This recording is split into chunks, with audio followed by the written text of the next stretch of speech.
Sejam bem-vindos. Eu sou Benê Turim e hoje nós vamos continuar os nossos estudos e as nossas conversas a respeito de um dos assuntos que foram muito bem tratados e esclarecidos na codificação do Espiritismo, a prece e a ação da prece na nossa vida. Para iniciarmos, vamos serenando os nossos pensamentos, as nossas sensações, procurando elevá-los ao Pai Criador, rogando a Ele que nos permita receber a assistência da espiritualidade maior, a fim de não somente entendermos o Evangelho de Jesus, mas transformá-lo em atos e em sentimentos em nossa vida. No capítulo 27 do Evangelho segundo o Espiritismo, Pedi e obtereis, os espíritos da codificação iniciam o item 16 com os versículos de 11 a 17 do capítulo 14 da carta de Paulo aos Coríntios. Item 16. Se eu não entender o que significam as palavras, serei um bárbaro para aquele com quem eu falo, e aquele que me fala será um bárbaro para mim. Se oro numa língua que não entendo, meu coração ora, mas minha inteligência não colhe os frutos. Se louvais a Deus apenas de coração, como é que um homem, do número daqueles que só entende sua própria língua, responderá amém ao fim da vossa ação de graças, uma vez que ele não entende o que dizes? Não é que a vossa ação não seja boa, mas os outros não se edificam com ela. A seguir, os espíritos da codificação nos alertam que a prece só tem valor pelo pensamento que lhe está conjugado. Ora, é impossível conjugar um pensamento qualquer ao que não se compreende, porquanto o que não se compreende não pode tocar ao coração. Para a imensa maioria das criaturas, as preces, feitas numa língua que elas não entendem, não passam de amálgamas de palavras que nada dizem ao espírito. Para que a prece toque, preciso se torna que cada palavra desperte uma ideia, e desde que não seja entendida, nenhuma ideia ela vai despertar. Será dita como simples fórmula, cuja virtude dependerá do maior ou do menor número de vezes que a repito. Muitos oram por dever, alguns por obediência aos usos, e outros se julgam quites desde que tenham dito uma oração determinado número de vezes e em tal ou outra ordem. Deus vê o que se passa no fundo dos nossos corações, lê os nossos pensamentos e percebe a sinceridade, a nossa sinceridade. Julgá-lo, pois, mais sensível à forma do que ao fundo, seria rebaixá-lo. Bezerra de Menezes, na última parte do livro Dramas da Obsessão, intitulada A Severidade da Lei, psicografado por Ivone Pereira, ele descreve no segundo capítulo deste último relato do livro o efeito da prece feita por Sara, uma das personagens da história, ao suplicar a Antônio de Pádua socorro à sua amiga Angelita, que está em trabalho de parte dificílimo, correndo risco de morte.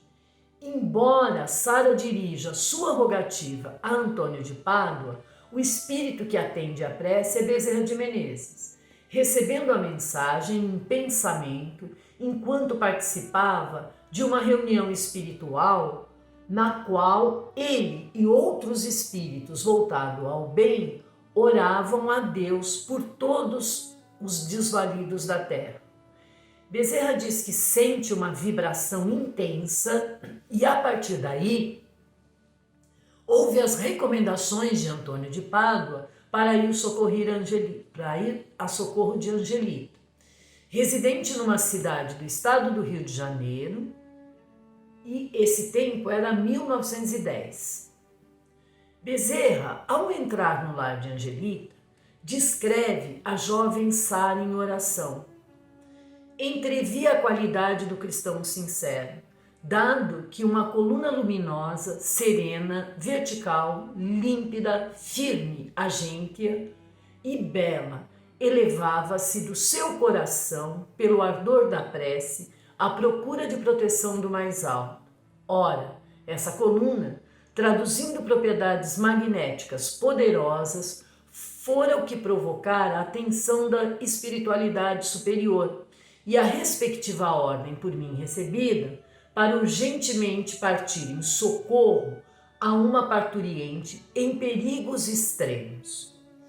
Eu me encontrava, portanto, em presença de um formoso fenômeno de telepatia religiosa, no que ele possui de mais angelical e comovedor, pois era uma mulher, uma jovem viúva, simples e modesta criatura terrena, fortalecida pela sua confiança de crente, que ativa os próprios pensamentos pela profundidade do incognoscível, numa prece espontânea, qual confidência amorosa, na súplica de uma assistência suprema dos céus para um ser amado que sofria. Ainda em Dramas da Obsessão, algumas páginas depois, Bezerra narra uma outra forma de oração. Ele começa dizendo assim, que ele entra na casa e sente vibrações harmoniosas, dulcificavam o ambiente, num como sussurrar enternecido de prece.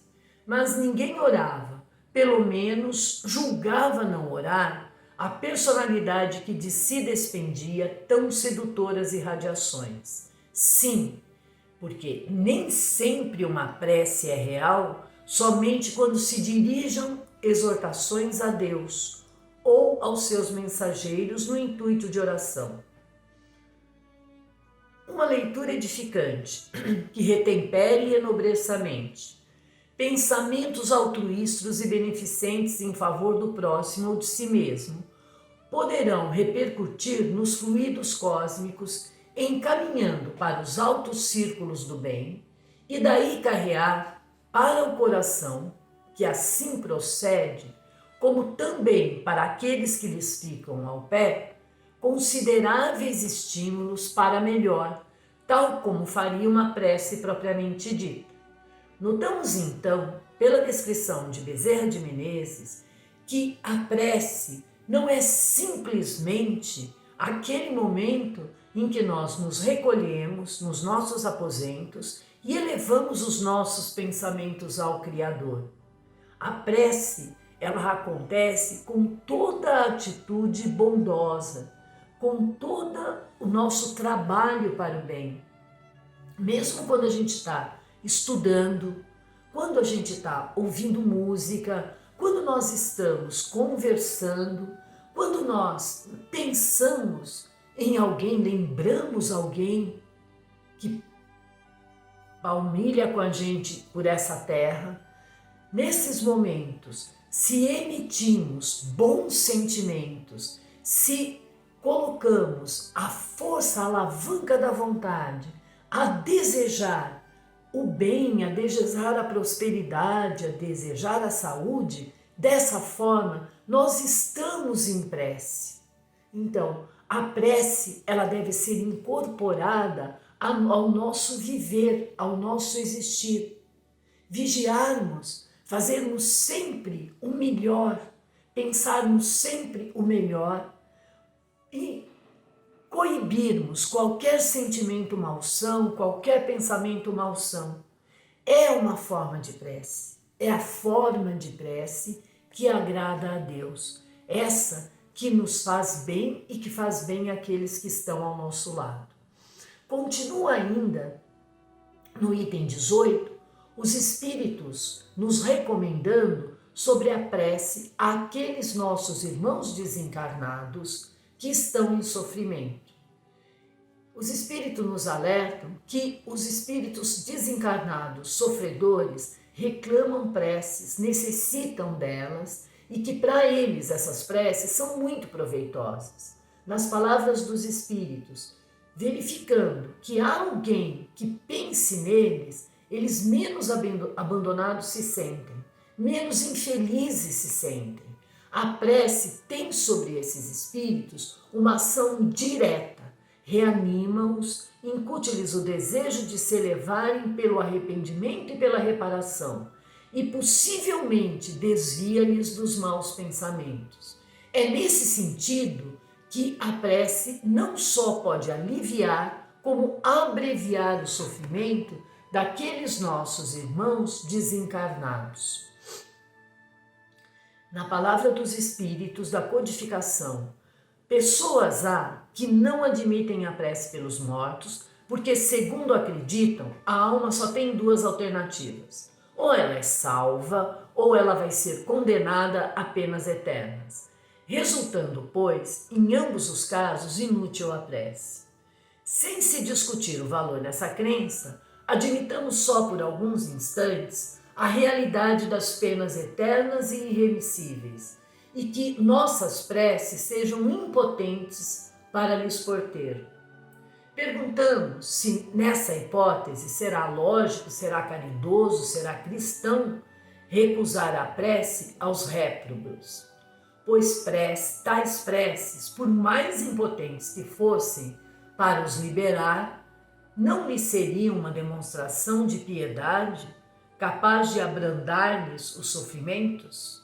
Na terra, quando um homem é condenado às galhos perpétuos, quando mesmo não haja nenhuma esperança de obter para ele o perdão, será defeso a uma pessoa caridosa ir carregar-lhe os grilhões, para aliviá-lo do peso destes.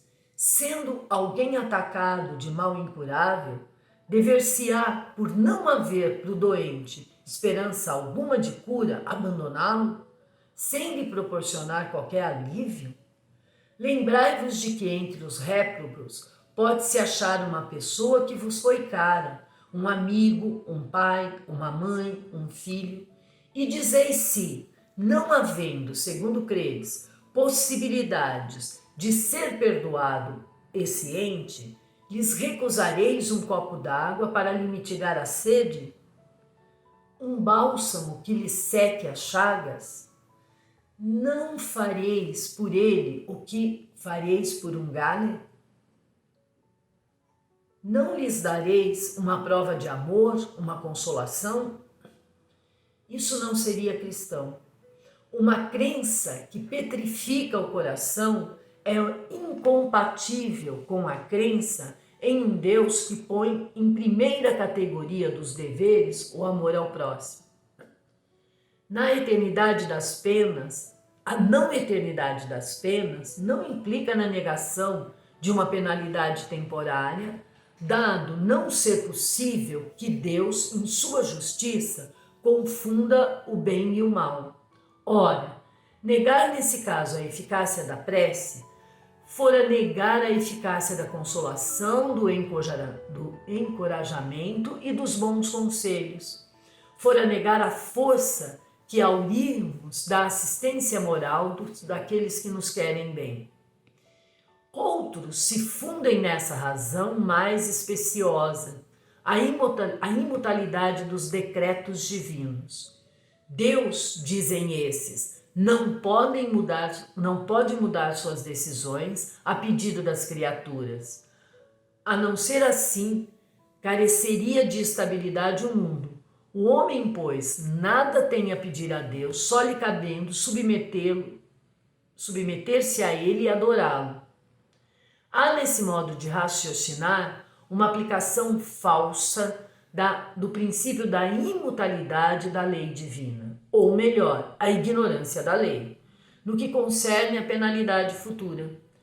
Essa lei revela-se hoje aos Espíritos do Senhor quando o homem se tornou suficientemente maduro para compreender o que é, na fé, é conforme e o que é, ao contrário, aos atributos divinos. Segundo o dogma da eternidade absoluta das penas, não se leva em conta ao culpado os remorsos nem o arrependimento. É-lhe inútil todo o desejo de melhorar-se? Está condenado a conservar-se perpetuamente no mal? Se a sua condenação foi por um determinado tempo, apenas cessará uma vez expirado esse tempo? Mas quem poderá afirmar que ele não possua melhores sentimentos? Quem poderá dizer que, a exemplo de muitos condenados da terra, ao sair da prisão, ele não seja tão mau quanto antes? No primeiro caso, seria manter a dor do castigo a um homem que se voltou ao bem.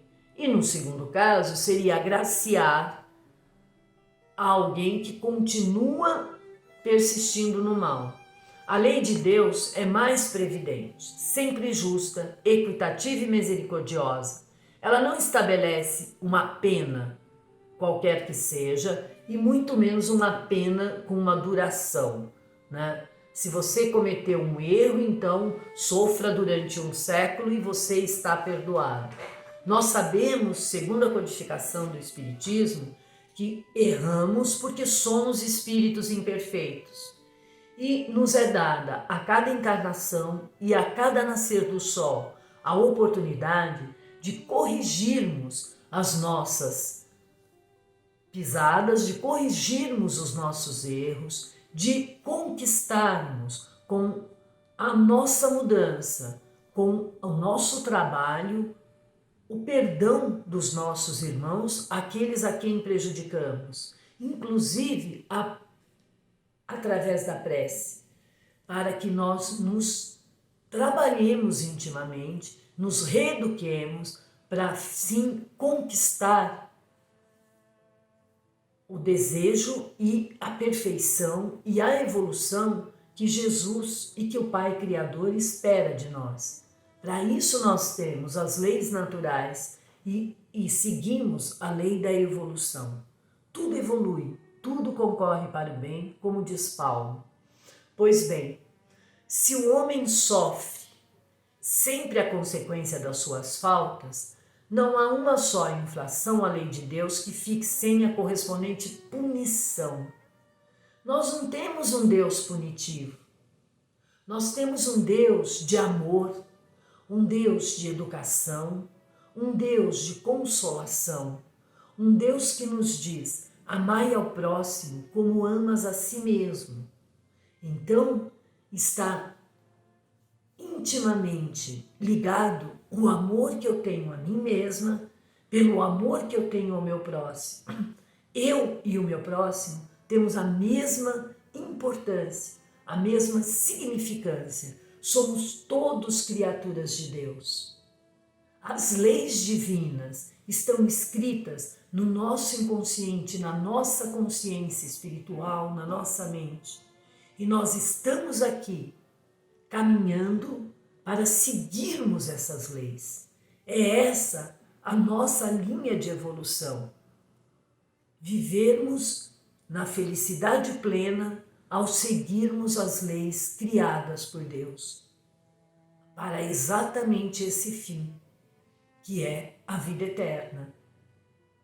Pois bem, sabemos que na misericórdia divina o homem está constantemente sendo amparado.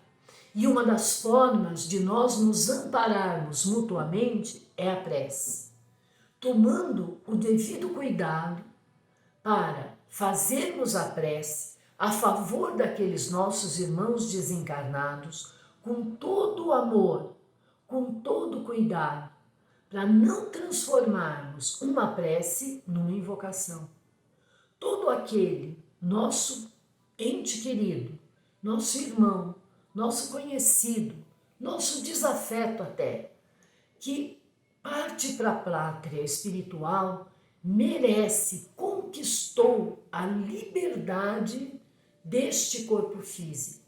Devemos orar sempre para que essas pessoas que estão desencarnadas e que jornadearam nessa encarnação conosco por muito tempo tenham a liberdade de evoluírem no plano espiritual. E devemos saber também que o desencarne não é um banho de saúde, um banho de bondade que a gente recebe. Se estamos doentes aqui, encarnados, ao desencarnarmos, continuamos doentes. Necessitamos de amparo nos hospitais espirituais para que o nosso espírito se recomponha, para que o nosso corpo espiritual, o nosso perispírito se cure, a fim de continuarmos o nosso aprendizado no outro plano. Nós que ficamos aqui no plano encarnado, precisamos enviar aos nossos irmãos que estão desencarnados, muitas vezes passando por situação de dificuldade, o nosso amor, o nosso carinho. E o amor, vamos nos lembrar sempre, o amor liberta. Então, nos lembrarmos daqueles que nos antecederam, que estão na pátria espiritual, com muito amor, fazendo uma oração, rogando aos mentores que os amparem. Nós temos na literatura espírita uma infinidade de exemplos do poder dessa oração. Por exemplo, no capítulo 11, em Missionários da Luz, Esther, a viúva de Raul, ora e pede ao plano espiritual, pede a Jesus que lhe dê uma resposta sobre o desencarne do seu marido, que era suspeito de suicídio, porque ela não acreditava. Essa oração, essa rogativa, as preces de Esther são ouvidas e transformadas em atos a favor de Raul, que é recolhido pelo mentor Alexandre de um matadouro.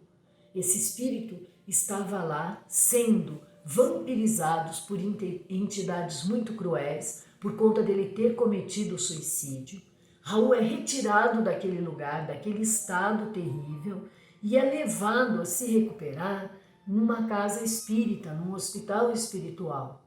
Então notem, a ação da prece de Esther, que brota do coração, auxilia o seu esposo que naquela encarnação, além de ter antecipado a sua morte através do suicídio, havia também cometido o assassinato do primeiro noivo da esposa, da Esther, da viúva. Então veja, a prece feita que brota do coração, a prece que é uma manifestação de amor e de perdão, ela liberta aqueles que estão em sofrimento. É muito necessária não só a prece pelos desencarnados que nós conhecemos, como a prece pelos desencarnados em geral. Ela os auxilia, leva luz, leva conforto, é uma verdadeira cura espiritual, um remédio que nós podemos entregar ao nosso irmão. Em nome de Jesus, nós agradecemos muito a atenção de vocês e esperamos contar com boas vibrações a todos os espíritos da Terra e do Universo. Jesus seja conosco, agora e sempre. Que assim seja.